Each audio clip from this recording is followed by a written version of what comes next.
प्रणाम करता हूं और आप सब से हाथ जोड़ करके अपने भाजपा के आपने जिन्हें 2017 में विधायक बना करके भेजा है, उन्हें फिर से हमारी पार्टी ने, हमारे नेतृत्व ने, हम सब लोगों ने आप सबके बीच में प्रत्याशी बना करके भेजा है। और आप सब से यहां प्रार्थना करने आया हूं, 23 तारीख को आप सब लोग अपना जो अमूल्य वोट है वो तो दीजिए ही। अपने अपने बूथ के अंदर जो गांव में रहने वाले, चाहे गरीब है, चाहे किसान, चाहे नौजवान, चाहे मेरी माता, चाहे बहने, सबका वोट भी कमल के फूल पर दिलवाने के लिए आप प्रयास करिए, यह मैं आप सबसे विनती करता हूं। हमारे मंच पर विधानसभा के प्रभारी श्री विनोद मिश्रा जी, सामाजिक कार्यकर्ता श्रीमान विजय राम जी, हमारे ग्राम यहाँ के प्रधान जहां बता रहे हैं मेरा हेलीकॉप्टर उतरा है, आप ही की जमीन भी है, बहुत अच्छा श्री विजय मिश्रा जी, प्रधान संघ के अध्यक्ष बेटा श्री पवन गिरी जी, मंडल अध्यक्ष शाहपुर संतोष मौर्य जी, हमारे जिला अध्यक्ष पिछड़ा मोर्चा राम जीवन जायसवाल जी, हमारे गुरुचरण चन्ना जी जो पूर्व जिला मंत्री किसान मोर्चा, श्रीमान भरत त्रिपाठी जी पूर्व विधान परिषद के सदस्य, क्षेत्रीय मंत्री अवध के श्री राजकिशोर मौर्य जी, प्रदेश कार्य समिति के सदस्य शैलेश कुमार सिंह जी, मंच की व्यवस्था में श्री उदित वाजपेयी जी, शैलेश वाजपेयी जी, और मंच की दाहिनी ओर भी और मंच के सामने भी इतनी भीड़ यहाँ पर मैं देख रहा हूँ, जहां तक नजर जा रही है, शायद यहाँ छाया होती तो कोई और कहां तक आप भरे, मैं पूरा देख रहा हूँ, हेलीपैड से लेकर के यहाँ तक सब खचाखच भरा हुआ है। इसलिए आज मैं आप सब लोगों से अपील करने के लिए आया हूँ, 23 तारीख को भी ईवीएम मशीन ऐसे खचाखच भरी रहनी चाहिए, कमल के फूल से भरी रहनी चाहिए, क्योंकि 10 मार्च को जब वोटों की गिनती होगी तो बताइए सपा बसपा कांग्रेस का 10 मार्च को 11 बजे 12 बजाना चाहिए कि नहीं बजाना चाहिए? दोनों हाथ उठा के बताइए, बजाना चाहिए कि नहीं बजाना चाहिए? आप सब मेरी ओर से गांव-गांव में जाकर के कहना, आपने 2012 से 17 की सरकार का कार्यकाल याद होगा, किस लिए वोट दिया था? गुंडों, अपराधियों, माफियाओं और दंगाइयों को संरक्षण करने के लिए। समाजवादी पार्टी की सरकार के समय नारा था आम, बात हो गई थी, जिस गाड़ी में सपा का झंडा उस गाड़ी में बैठा गुंडा। रहता था कि नहीं रहता? तो बताइए मेरी बात को, आप समर्थन करते हो नहीं करते हो? आप में से अनेक लोग रात दिन मेहनत करके कोई छोटा सा प्लाट खरीद ले, ये सपा बसपा वाले कांग्रेस वाले जो गुंडे होते सब जैसे जिस दल की सरकार बनी, ये गुंडे अपराधी उस दल में चले जाते थे कि नहीं जाते थे? और आपने मेहनत करके कोई प्लाट खरीद लिया, इनका नारा रहता सपा का नारा, खाली प्लाट हमारा। रहता था कि नहीं बताइए? मैं तो जो बात कह रहा हूं ध्यान रखना इस बात को। 2012 से 17 तक जिन्होंने जनता के लिए कुछ नहीं किया, केवल लूट योजना का, भ्रष्टाचार की योजना का, इत्र के माध्यम से करोड़ों की घटिया इकट्ठा करने का काम जिस समाजवादी पार्टी ने किया, उस समाजवादी पार्टी का सफाया होना चाहिए कि नहीं होना चाहिए? मैं आप सबसे यही प्रार्थना करने के लिए यहां पर आया हूं, 10 मार्च को समाजवादी पार्टी का नाम बदल करके समाजवादी पार्टी कर दीजिए। ये ताकत आपके हाथ में है, ये ताकत आपके हाथ में है, लोकतंत्र की ताकत है। आपने माननीय नरेंद्र मोदी जी के नेतृत्व में देश में सरकार बनाई, बताइए परिवर्तन देश में हुआ है कि नहीं हुआ है? माननीय मोदी जी ने गरीबों के लिए खजाने का मुंह खोला है कि नहीं खोला है? किसानों के लिए किया है कि नहीं किया है? माताओं बहनों के लिए उन्होंने व्यवस्थाएं की है कि नहीं की है? आदरणीय योगी जी के नेतृत्व में जब हम 2017 में उत्तर प्रदेश में सरकार बनाए, तब से लेकर के 5 साल में आपको अंतर दिखाई दे रहा है कि नहीं दिखाई दे रहा है? मैं आपसे यह सवाल इसलिए कर रहा हूं कि कभी इसके पहले सरकारें गरीबी हटाओ का नारा लगा करके गरीबों का वोट लेकर के चले जाते थे, कभी गरीब का ख्याल नहीं करते थे। गरीब भूख से मर रहा है, प्यास से मर रहा है, झोपड़ी में रह रहा है कि छप्पर डाल करके रह रहा है कि पन्नी की छाया में रह रहा है, किसी ने ध्यान नहीं दिया। लेकिन आदरणीय मोदी जी और योगी जी के नेतृत्व जब आपने डबल इंजन की सरकार बनाई, बता बताइए प्रधानमंत्री आवास की बाढ़ आई कि नहीं आई? दोनों हाथ उठा के आई कि नहीं आई? गरीब को पक्का मकान मिल रहा है कि नहीं मिल रहा है? जो मेरी गरीब माताएं बहनें थी, संपन्न परिवारों में तो अपने शौचालय बन जाते थे, लेकिन मेरी गरीब माताओं बहनों को कभी खेत में, कभी सड़क के किनारे शौच क्रिया के लिए जाना पड़ता था। मेरे माननीय प्रधानमंत्री जी ने कहा मेरी मां ने भी गरीबी में जीवन जिया है, इसलिए मैं देश का प्रधानमंत्री बना हूं, अब कोई माता बहन को इस प्रकार की कठिनाइयों का सामना नहीं करना पड़ेगा। इसके लिए आवास योजना, शौचालय की योजना, रसोई गैस का फ्री में कनेक्शन की योजना, जिन गरीबों के घर में आजादी के बाद से बिजली नहीं लगी थी उन घरों में सरकारी पैसे से बिजली लगवाने की योजना हुई है कि नहीं बताइए? ये काम ये सपा बसपा कांग्रेस वालों ने क्यों नहीं किया?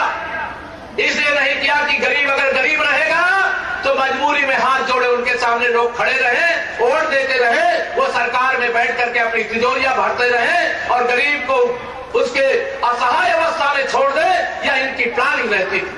परिणाम क्या हुआ? आज देश का गरीब खुशहाली की ओर आगे बढ़ रहा है। हम ये नहीं कह रहे हमारे गरीब की गरीबी दूर कर दिए, लेकिन जो झोपड़ी में रह रहा था उसका पक्का मकान बनाने का जो अभियान हमने शुरू किया, भारी अंतर 43 लाख गरीबों के पक्के मकान अकेले उत्तर प्रदेश में बनाने का काम हुआ है। अकेले उत्तर प्रदेश में कोरोना का इतना बड़ा संकट आया।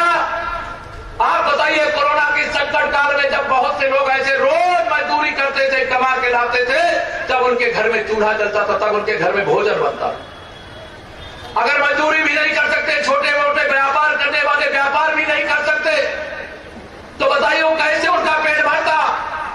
लेकिन आपने गरीब माँ बाप के बेटे को देश का प्रधानमंत्री बना दिया, तो उन्होंने प्रधानमंत्री गरीब कल्याण अन्न योजना के माध्यम से गरीब भूखा न रहे, इसके लिए बताइए 2 साल से लगातार फ्री में राशन मिल रहा है कि नहीं मिल रहा? दोनों हाथ उठा के बताइए मिल रहा है कि नहीं मिल रहा? हमारे ऊपर विपक्षी आरोप लगाते हैं कि हम भेदभाव करते हैं, लेकिन मैं विपक्षियों को बताना चाहता हूं, भारतीय जनता पार्टी की चाहे देश की सरकार हो चाहे प्रदेश की सरकार हो, हमारी सरकार में गरीब गरीब एक समान, हिंदू हो या मुसलमान, हमने कोई भेदभाव किया है क्या? हमारी सरकार में किसान किसान एक समान, हिंदू हो या मुसलमान, हमारी सरकार में बेटी बेटी एक समान, हिंदू हो या मुसलमान, हमने किसी योजना में कोई भेदभाव किया है क्या? सबको दिया है कि नहीं दिया है? ये विरोधी आरोप लगाते भाजपा वाले मंदिर बना रहे हैं। हाँ मंदिर बना रहे, छाती ठोक के कहते मंदिर बना रहे हैं, रामलला की जन्मभूमि पर बना रहे हैं और वो बनाएंगे। लेकिन अगर हम रामलला की जन्मभूमि पर भव्य मंदिर का निर्माण कर रहे हैं तो हम गरीबों को पक्का मकान बना करके देने का काम भी कर रहे हैं। मैं आप सब लोगों से यहाँ पर कहने आया हूँ, यहाँ पर प्रत्याशी सुरेश राही जी नहीं केशव प्रसाद मौर्य है, या मैं आपसे कह करके जाना चाहता हूँ। आप सब बताइए, आप सबसे मैं निवेदन करना चाहता हूँ, आप सब, मैं तो अभी भाषण दे करके जा रहा हूँ और प्रत्याशी के नाते आप सबको जिम्मेदारी उठानी पड़ेगी। उठाओगे? दोनों हाथ उठा बताओ। ये ध्यान रखना, जब वोट डालने और डलवाने के लिए लोगों के पास जाना तो कमल के एक फूल की बटन दबाओगे, कमल के फूल की एक बटन दबाओगे तो उत्तर प्रदेश के कम से कम 1000 गरीबों को पक्का मकान मिल जाएगा, शौचालय मिल जाएगा, रसोई गैस का कनेक्शन मिल जाएगा, बिजली का कनेक्शन मिल जाएगा। अगर गलती से साइकिल की एक बटन दबा दिया तो जिन गुंडों को हमने जेल में भेजने का काम, सही रास्ते पर लाने का काम 5 साल में किया है, एक साइकिल की बटन दबाते ही 10 अपराधी पैदा हो जाएंगे, सताने का काम करेंगे, उत्पीड़ित करने का काम करेंगे। मैं इसीलिए समाजवादी पार्टी को अपराधियों को पैदा करने वाली फैक्ट्री कहता हूं। गलत तो नहीं कह रहा? बताइए, अगर सपा आ जाए तो आप सुरक्षित रह सकते हो क्या? हमारी बहन बेटियां सुरक्षित रह सकती है क्या? हमारे व्यापारी भाई सुरक्षित रह सकते हैं क्या? मेरा नौजवान जो रात दिन मेहनत करके पढ़ाई करता है, प्रतियोगी परीक्षाओं का हिस्सा बनता है, वो प्रतियोगी परीक्षा में हमारी सरकार ने 4.5 लाख से ज्यादा नौकरियां दी, किसी को 1 रुपया रिश्वत देने की जरूरत नहीं पड़ी।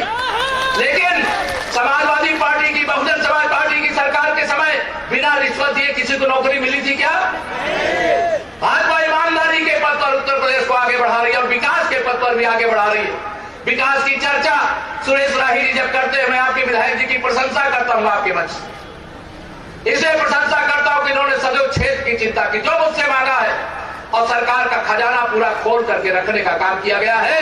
हमने कभी भी आपके विधानसभा क्षेत्र में, आप बताइए, जितना 5 साल में विकास हुआ है, पिछले 25 साल में ऐसा विकास देखा था क्या आपने? दोनों हाथ उठाकर ऐसा देखा था क्या? याद करिए 2017 से पहले कितने घंटे बिजली आती थी आपको? कितने घंटे याद है? भूल गए आप लोग? अब कितनी बिजली आती? 2017 से पहले बिजली नहीं आती है ये मुद्दा होता था, और 2022 में बिजली नहीं जाती है ये मुद्दा है कि नहीं? ये बताइए।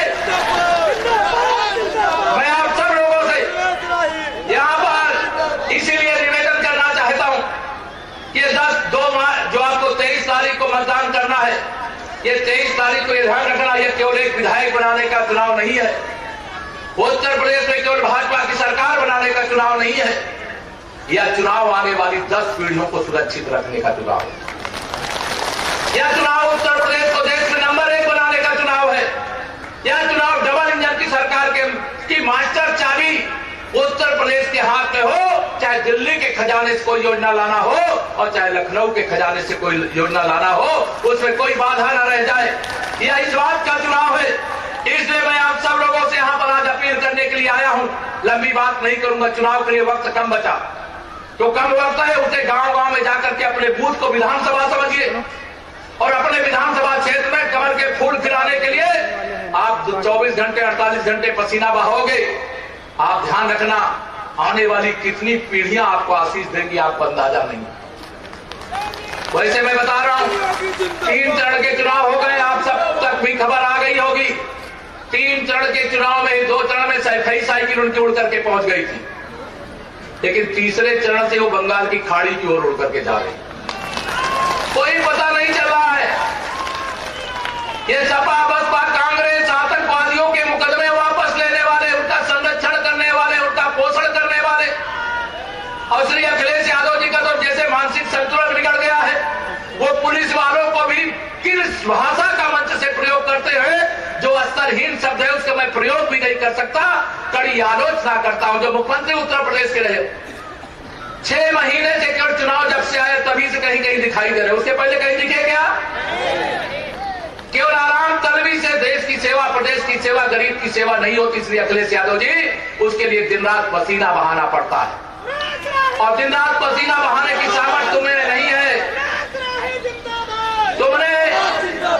तुमने मेहनत करके, परिश्रम करके राजनीति नहीं की है। तुम अपने पिता की सल्तनत पर बैठे हुए हो, और पिता की सल्तनत पे बैठने वाला बिना परिश्रम के जनता की सेवा किए बगैर कोई पद पा जाता है, तो उस पद के में रह करके जो कर्तव्य होता है वो कर्तव्य का निर्वाह नहीं करता है। मैं आप सबको भरोसा दिलाना चाहता हूं, हमारी सरकार में कोई भेदभाव नहीं। अगड़ा हो, पिछड़ा हो, दलित हो, ये तीनों की त्रिवेणी भारतीय जनता पार्टी है, ध्यान रखना आपको। कोई भेदभाव नहीं। हमारे माननीय प्रधानमंत्री जी प्रयागराज के कुंभ में अगर स्नान करने जाते हैं तो वहां दलित भाइयों के अगर चरण धोते हैं तो बाबा विश्वनाथ धाम का निर्माण करने वाले मजदूरों की पूजा करके उनके साथ बैठ करके भोजन भी करने का काम करते हैं। माताओं बहनों के लिए अभी हमारा जो मैं बता रहा हूं आप सब लोगों को, अभी तो 2017 से 22 में जो आपने देखा है वो तो टेलर है, टेलर। लेकिन 10 मार्च 2022 के बाद जो आप देखोगे असली पिक्चर वह आपको दिखाने का काम करेगा। क्या होने वाला है उसमें जानते हो? सबसे पहले मैं अपनी माताओं बहनों को बता रहा हूं, प्रधानमंत्री उज्ज्वला योजना में आपको बहुत सारे गैस के सिलेंडर गांव गांव गरीबों को बांटे गए। थोड़ा महंगाई है इस, लेकिन महंगाई की इस बीच में जब हम राशन दे रहे हैं, 10 किलो महीने में 1 यूनिट में मिल रहा है कि नहीं? 2 बार मिल रहा है, 1 नहीं मिल रहा है। और साथ में उसमें हम दाल भी दे रहे हैं, तेल भी दे रहे हैं, चना और नमक भी दे रहे हैं, वो भी मिल रहा है कि नहीं मिल रहा है? इससे खुश हो कि नहीं खुश हो? अभी माननीय प्रधानमंत्री जी ने कहा है भाजपा उत्तर प्रदेश से, कहा कि देखो महंगाई ज्यादा है, मेरी माताओं बहनों को जो मैंने उज्ज्वला योजना में गैस का कनेक्शन दिया है उसको भरवाने में उनको तकलीफ होती है, वैसे 500 रुपया महीना जो जन धन के खाते उनके खाते में भेजने का काम किया जा रहा है। लेकिन उन्होंने कहा एक होली पर और एक दिवाली पर मेरे माताओं बहनों को सरकार की ओर से भरा हुआ सिलेंडर भिजवाने का काम करो। ठीक है, खुश हो?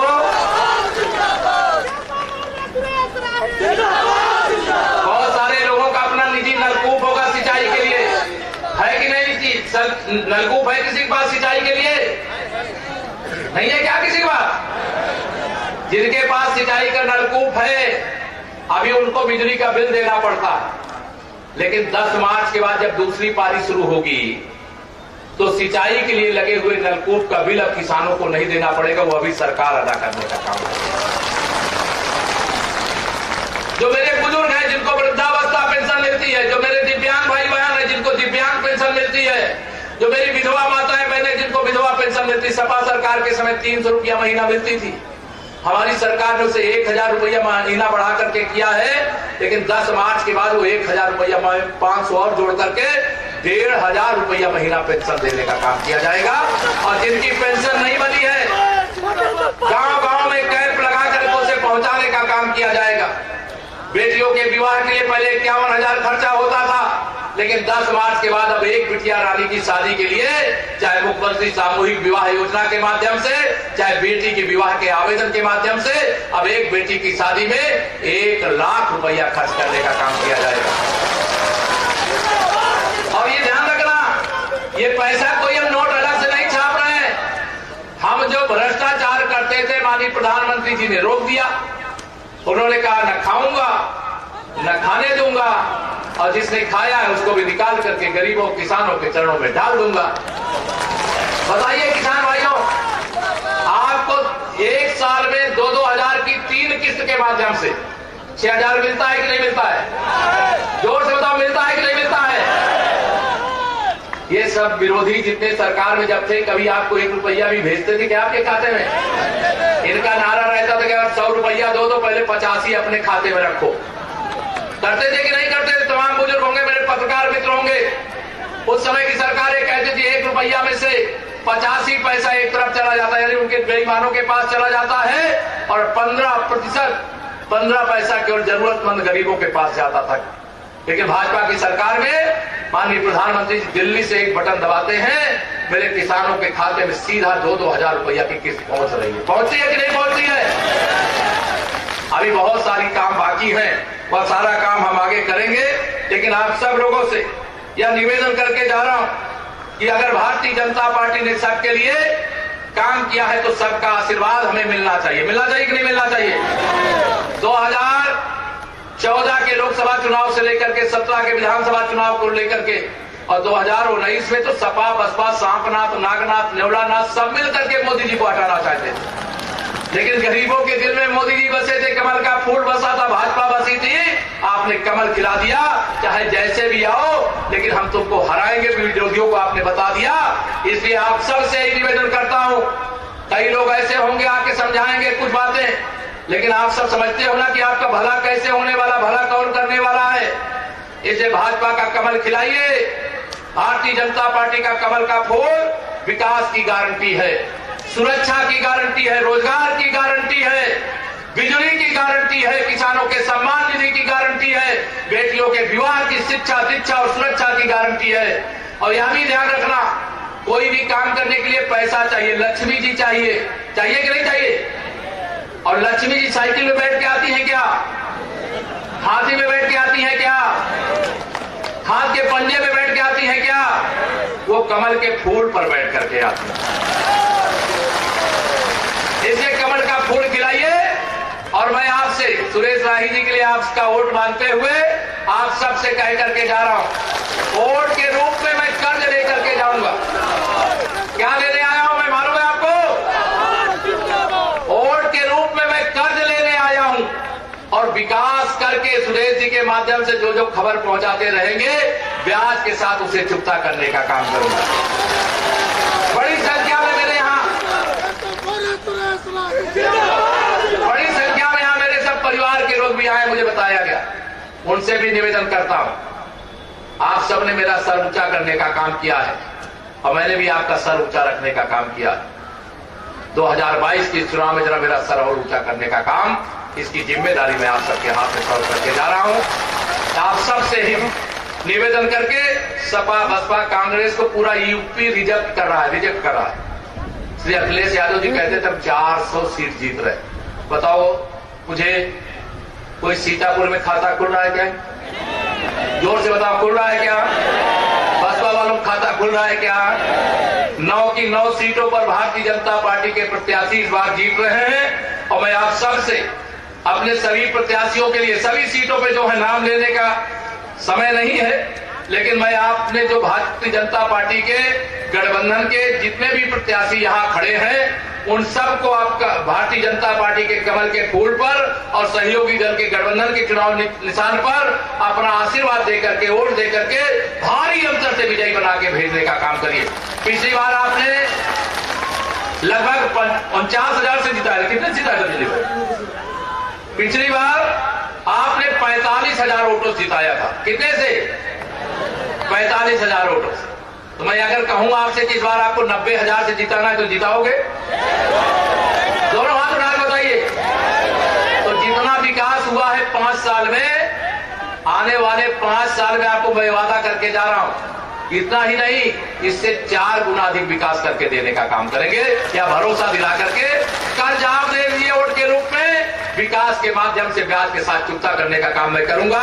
स्वयं व्यक्तिगत जिम्मेदारी लेकर के जा रहा हूं और यहां से आप विजयी बना करके 10 मार्च को 11 बजे ही तो 12 बजे आना है सपा बसपा कांग्रेस वालों का।